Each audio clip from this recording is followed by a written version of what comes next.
À la une de l'actualité ce mardi, l'entretien accordé aujourd'hui par le président de la République au cardinal Jean-Louis Tauran, président du Conseil pontifical pour le dialogue interreligieux.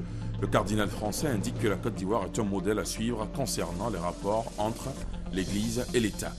Dans ce journal, on s'intéresse aussi aux enjeux de la 3e édition du Africa CEO Forum. La rencontre de Genève, véritable plateforme d'échange entre les dirigeants des plus importantes entreprises africaines, vise à rendre le secteur privé africain beaucoup plus compétitif. Les efforts de la Côte d'Ivoire en la matière ont été salués. Dans l'actualité judiciaire, les 2 soldats poursuivis pour des faits de meurtre, coups et blessures sur les populations du marché d'Abobo lors de la crise post-électorale ont été acquittés aujourd'hui après 4 ans de détention. Et puis, à l'étranger, les Israéliens aux urnes ce matin. Les électeurs ont voté ce mardi pour former leur 20e Knesset. Les premières tendances semblent ne pas être favorables au Premier ministre Benjamin Netanyahou, qui fait face à la coalition centriste travailliste. Voilà pour le sommaire. Bonsoir à tous et bienvenue dans la grande édition.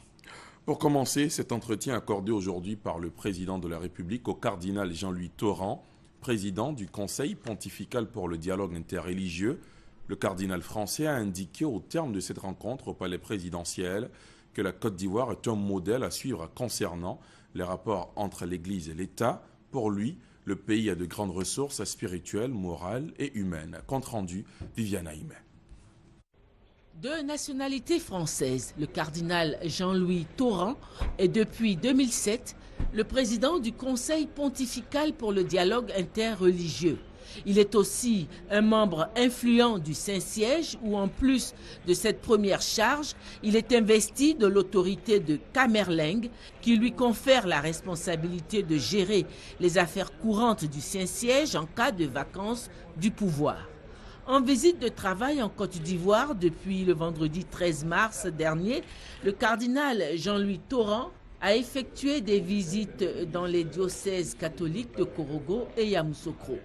Ce mardi, il a été reçu au palais présidentiel par le président de la République Alassane Ouattara. La délégation qui l'accompagnait comprenait le nonce apostolique Monseigneur Joseph Spiteri et l'archevêque métropolitain de Korogo, Monseigneur Marie-Daniel Dadi. Au terme de sa visite de travail en Côte d'Ivoire, l'envoyé du pape François n'a pas manqué d'adresser ses félicitations aux autorités ivoiriennes avec en premier lieu le chef de l'État, le président Alassane Ouattara, pour le climat de paix qui entoure l'Église catholique en Côte d'Ivoire. Nous avons eu une conversation très intéressante. En ce qui concerne les rapports entre l'Église et l'État, la Côte d'Ivoire est un modèle à suivre et je suis très heureux d'avoir pu le constater, je dirais presque matériellement. Et je crois que c'est un pays qui a de grandes ressources spirituelles, morales et humaines et qu'on peut aller très loin, main dans la main, les uns avec les autres, jamais les uns contre les autres. Le cardinal Jean-Louis Tauran devait avoir avant son départ ce mardi un échange avec toutes les confessions religieuses. D'autres audiences, toujours au palais présidentiel. Le président Ouattara s'est entretenu avec le président du Fonds international de développement agricole des Nations Unies, le FIDA, et le vice-ministre chinois des Affaires étrangères. Sujet abordé, le renforcement du partenariat entre la Côte d'Ivoire et le FIDA, aussi le bilan de la coopération ivoiro-chinoise. À Ouattara. Arrivé à Abidjan ce lundi 16 mars pour prendre part à la conférence internationale sur l'émergence de l'Afrique, le vice-ministre chinois des Affaires étrangères, Zhang Ming, est venu saluer le président de la République Alassane Ouattara. L'occasion aussi de faire le point de la coopération entre la Côte d'Ivoire et la Chine. La Côte d'Ivoire est pour la Chine un partenaire important et un ami fiable en Afrique. Et tout à l'heure, nos 2 parties ont fait le bilan de la coopération entre nos 2 pays dans les différents domaines ces dernières années. Et nous nous sentons satisfaits du développement de notre coopération. J'ai aussi demandé au président Ouattara quelle est l'astuce de votre pays de réaliser une croissance aussi rapide pendant les 3 dernières années. Après-demain, je vais assister à la conférence internationale sur l'émergence de l'Afrique. Lors de cette séance, on va partager ensemble les expériences du développement socio-économique de la Chine, de l'Afrique et de la Côte d'Ivoire en particulier. Et aussi féliciter le président Ouattara pour le fait que l'équipe nationale de football de votre pays vient de remporter la Coupe d'Afrique des Nations. Et aussi demander au président Ouattara et au peuple ivoirien d'aider le peuple chinois pour renforcer notre football.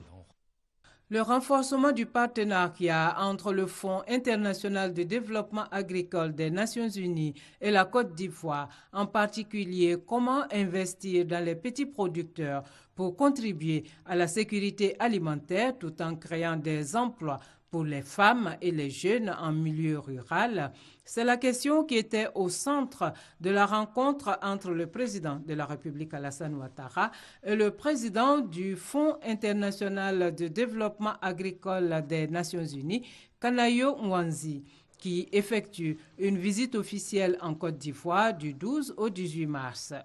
Kanayo Mwanzi s'est félicité des progrès réalisés par la Côte d'Ivoire du point de vue de la transformation générale. Les progrès que la Côte d'Ivoire a fait depuis quelques années pour se rattraper est tellement impressionnante. Et là, je dis à Monsieur le Président que je suis vraiment complètement d'accord avec sa vision. La Côte d'Ivoire comme un pays émergent d'ici 2020. En plus, on a parlé de la collaboration entre le FIDA et la Côte d'Ivoire. Le FIDA travaille en collaboration avec le gouvernement de la Côte d'Ivoire depuis 1984. Nous finançons des programmes de développement rural, mais surtout l'agriculture paysanne dans plusieurs régions de la Côte d'Ivoire. Nous avons parlé de Propacom, c'est un projet qui est déjà installé dans 3 zones, le nord, l'est et le sud, et bientôt à s'atteindre à l'ouest. Mais aussi, j'ai informé Monsieur le Président que le FIDA va ouvrir un bureau pays. Je vais signer l'accord de siège ce mercredi, et ça nous permet d'affecter un staff professionnel qui sera basé ici à Abidjan. Le FIDA finance déjà 2 projets en Côte d'Ivoire. Le projet d'appui au développement de l'agriculture et à la commercialisation, Propacom, et l'extension à l'ouest de ce projet pour un coût total de plus de 88 milliards de dollars US.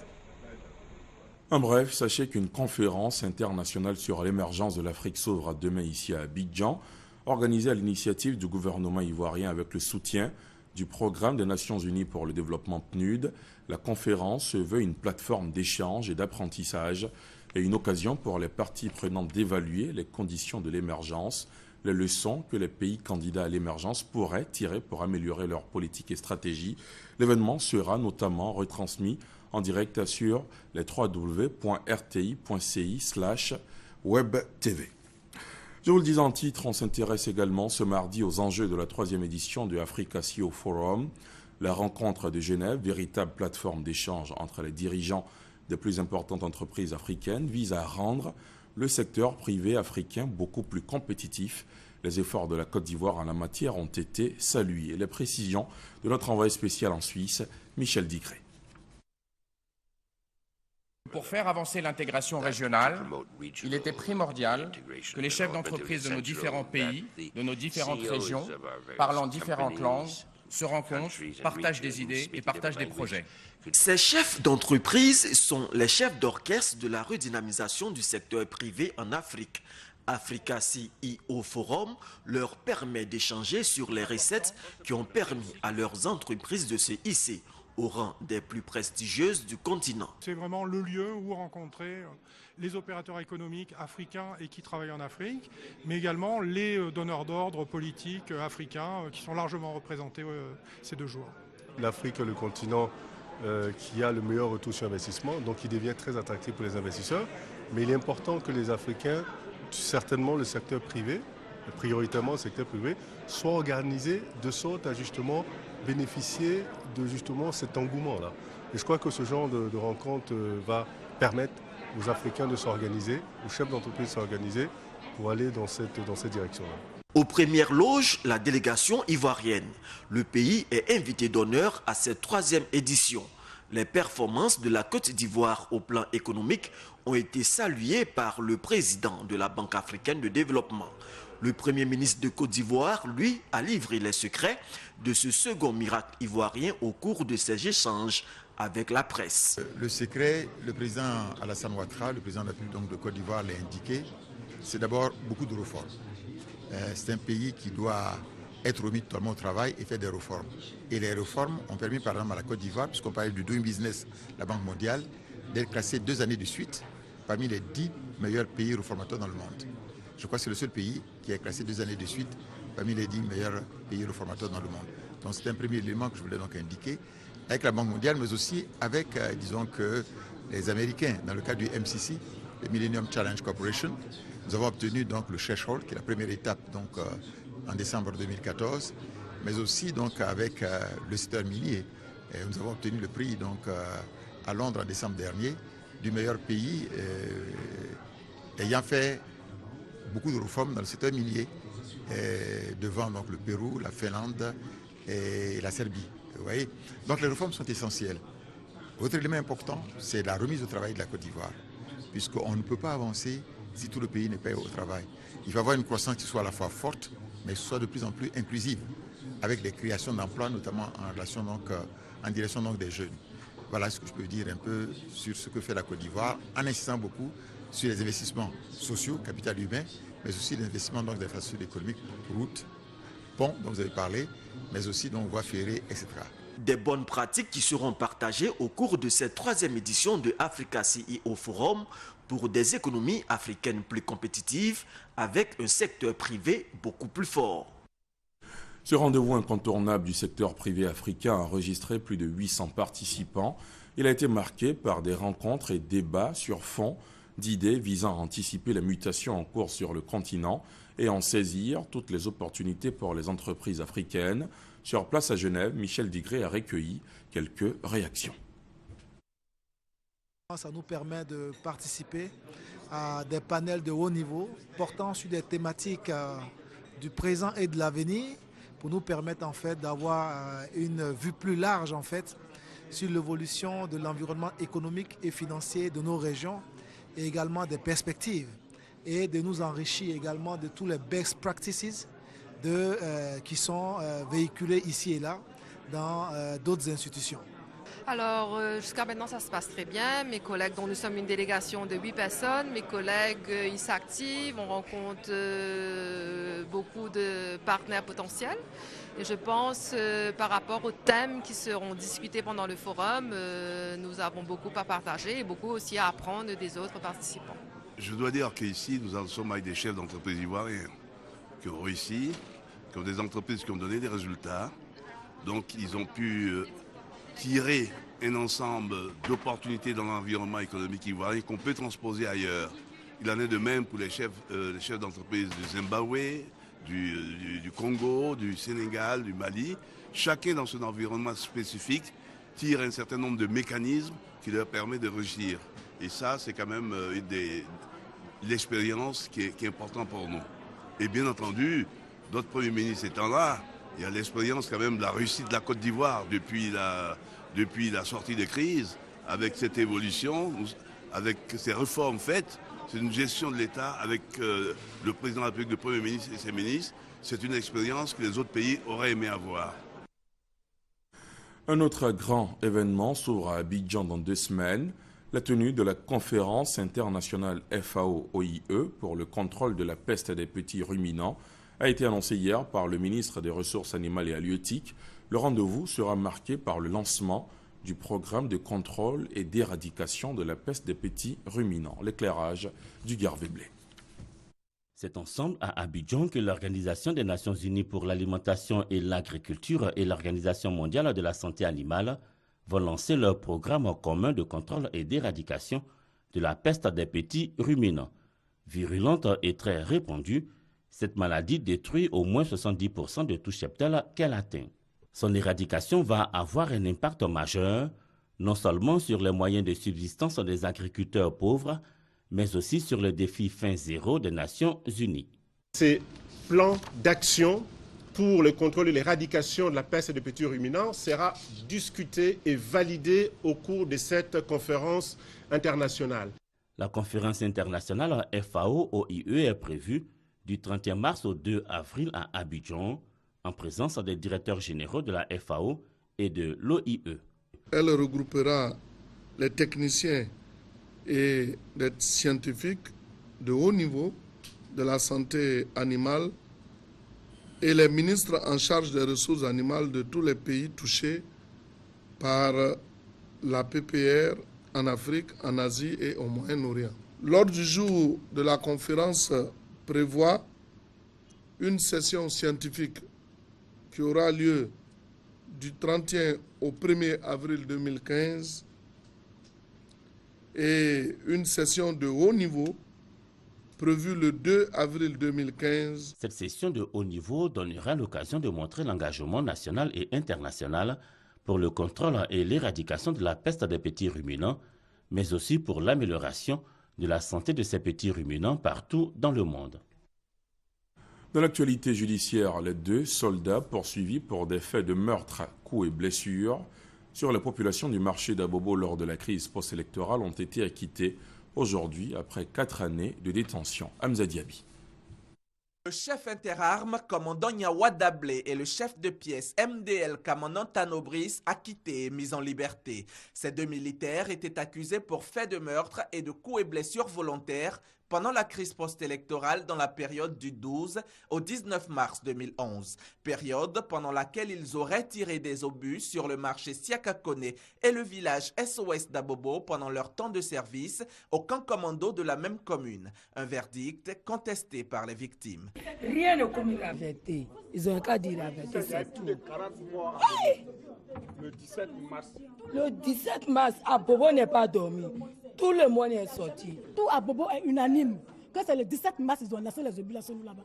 Il n'y a jamais de 12 mars. Depuis le matin, on est venu pour qu'au moins ils reconnaissent que vraiment ils ont tiré sur nous.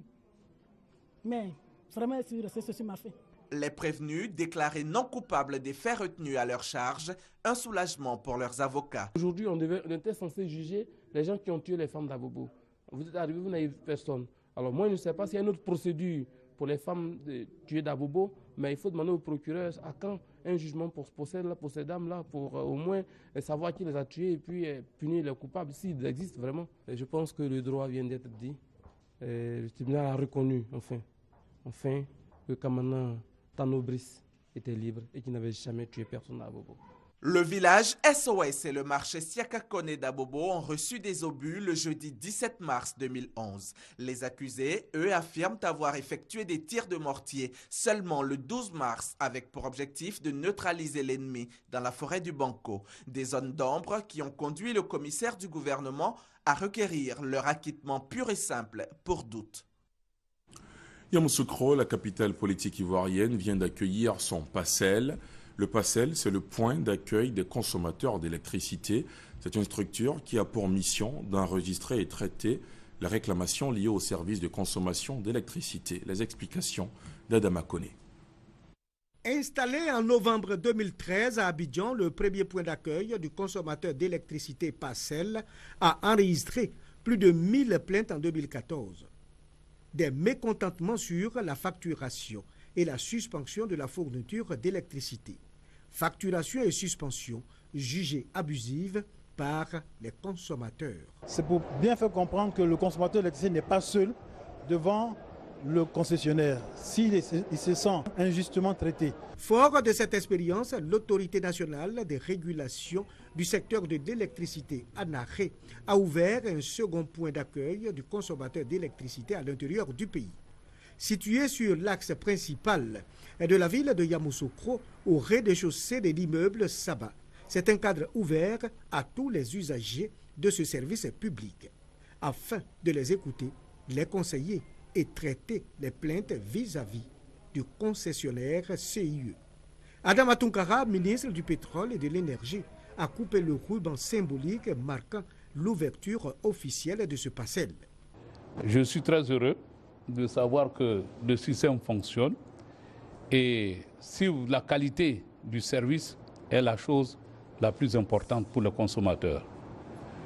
En Côte d'Ivoire, les Ivoiriens ont de l'électricité en abondance et veulent une électricité de bonne qualité et à moindre coût. C'est tout à fait normal que les Ivoiriens se plaignent. Et moi, je souhaite que les Ivoiriens de plus en plus se plaignent. Parce que c'est quand les Ivoiriens vont se plaindre que nous allons améliorer la qualité de nos services. Les bénéficiaires apprécient cette action de l'ANARE. Ce que je retiens, c'est que l'ANARE cherche de plus en plus à se rapprocher des consommateurs et c'est une très bonne chose. Pour toute plainte concernant le service d'utilisation de l'électricité, un numéro vert est disponible. C'est le 800-800-02. Déjà, le parcelle de Yamoussoukro totalise au moins 35 visites et 3 appels. Voilà, c'était un commentaire de Kwadio Kwame qui nous propose de faire un tour également dans le centre du pays, précisément à Bodokro. Ce chef-lieu de commune connaît un phénomène inquiétant, la non-déclaration de naissance des enfants. L'association des élèves et étudiants de Bodokro a donc décidé de sensibiliser sur l'importance de la déclaration des naissances. Selon l'UNICEF en Côte d'Ivoire, environ 3 millions d'enfants n'ont jamais été déclarés à l'état civil. Au cours de l'année scolaire 2013-2014, plus de 80 000 enfants, soit 28% de l'effectif total des écoliers, n'avaient pas ce précieux document administratif. Selon la même étude du ministère de l'Éducation nationale et de l'enseignement technique, les plus nombreux se trouvent en zone rurale. Pour attirer l'attention de leurs parents, l'Association des élèves et étudiants de Bodokro a initié une série de sensibilisations sur le fléau. À Golik-Pangbassou, un regroupement de 4 villages, les populations ont été sensibilisées sur les déclarations de toutes les naissances à la mairie ou à la sous-préfecture. Dans ce village, l'année dernière, 86 écoliers n'ont pu composer au concours d'entrée en 6e faute d'extrait de naissance. Kwadiondri, fils de village, a exhorté ses parents à faire de la déclaration des naissances de leurs enfants une réelle priorité. Il y a des écoliers à partir du CM2 qui n'ont pas d'extrait et peuvent plus continuer leurs études. Et pourtant, ils sont très intelligents, ils sont brillants. C'est un appel que je lance à tous les parents. Tous ceux qui font les enfants pensent à donner une existence juridique à leurs enfants. En 2013, le nombre d'élèves sans extrait d'acte de naissance était de 753 668. Ce chiffre a connu en 2014 une réelle progression de 18%.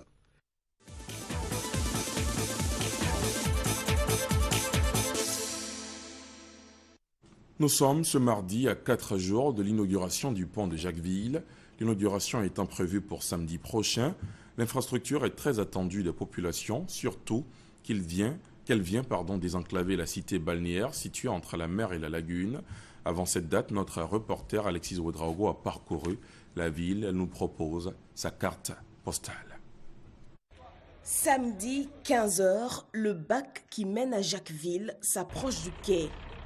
Elodie est heureuse, elle attend depuis pratiquement 1 heure. Comme tous les samedis, ses sœurs et elle vont passer la fin de semaine sur la presqu'île. Je viens à Jacquesville le week-end pour pouvoir m'amuser parce que c'est un endroit vraiment très intéressant.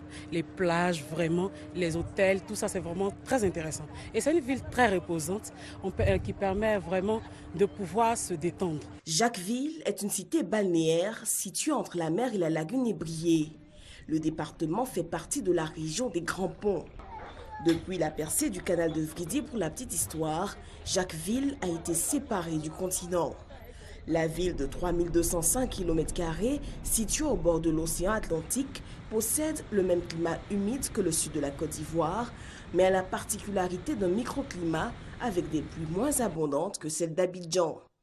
Le lac Mkwa au centre de la ville séduit quand plusieurs restaurants et maquis offrent aux touristes des plats de la localité. Le département compte plus de 60 000 habitants avec une population essentiellement rurale. Des complexes hôteliers en bordure de mer, de lagunes ou en pleine ville ouvrent leurs portes aux touristes. Le département compte un district sanitaire. Son développement est fondé sur une culture extensive de la noix de coco. La pêche, elle reste traditionnelle en mer et en lagune, même si des tentatives de pisciculture ont été réalisées dans la lagune ébriée. Des champs pétrolifères et de gaz sont signalés au large du département. De nombreuses localités sont rattachées à Jacquesville. L'on peut citer pêle-mêle Toukouzou aux Alem, Couvé et la cité lacustre Tiagba. Ce pont reliant Jacquesville au reste du pays sera d'une utilité certaine dans cette zone à forte production de noix de coco. Autrefois coupée d'Abidjan, la capitale économique, cette situation d'enclavement a beaucoup amenuisé les chances de la jeunesse de la région. L'entreprise de transformation de noix de coco, qui hier faisait sa fierté, n'y est plus installée. Elle a délocalisé du fait de l'enclavement. La jeunesse de Jacquesville fonde un grand espoir sur le pont qui suscite beaucoup d'attentes. Ben Touré, Hamza Diaby. Jacquesville, ville côtière et balnéaire avec 70 km de plage maritime et 120 km de bord lagunaire. Des atouts qui font rêver, mais pas sa jeunesse, car pour celle-ci, tous les jours se ressemblent. Lorsque je m'y lève, compte tenu du manque d'emploi, je prends ma ligne et je vais à la pêche, aussi d'avoir de quoi à manger pour nourrir la famille. Que sa canne à pêche lui revienne bredouille ou pas, Daniel inscrit dans l'agenda de son oisiveté 2 autres activités qui reviennent comme les vagues de la mer. D'abord, aider sa mère à confectionner des balais, ensuite aller rejoindre ses amis. Je m'y rends auprès de mes frères où nous avons l'habitude de s'asseoir et de partager, même souvent, un pot ensemble là-bas. Nous donnons des conseils et discutons un peu de nos problèmes. Avec des distractions, par exemple, le jeu des dames et le jeu d'Awali. Pour les jeunes de Jacquesville, l'oisiveté porte un nom, l'enclavement. Il y avait ce pont qui n'était pas là, le bac, on ne pouvait rien.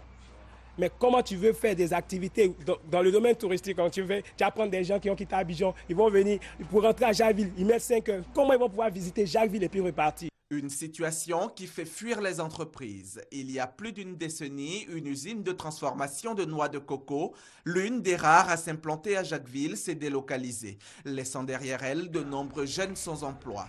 Une des victimes de cette délocalisation se souvient encore de cette époque. Même la ville, c'était de l'ambiance. Au niveau même des commerçants, bon, ça marchait, les commerces, ça marchait très bien. Et vraiment, c'était bien. Même on nous soignait souvent très bien.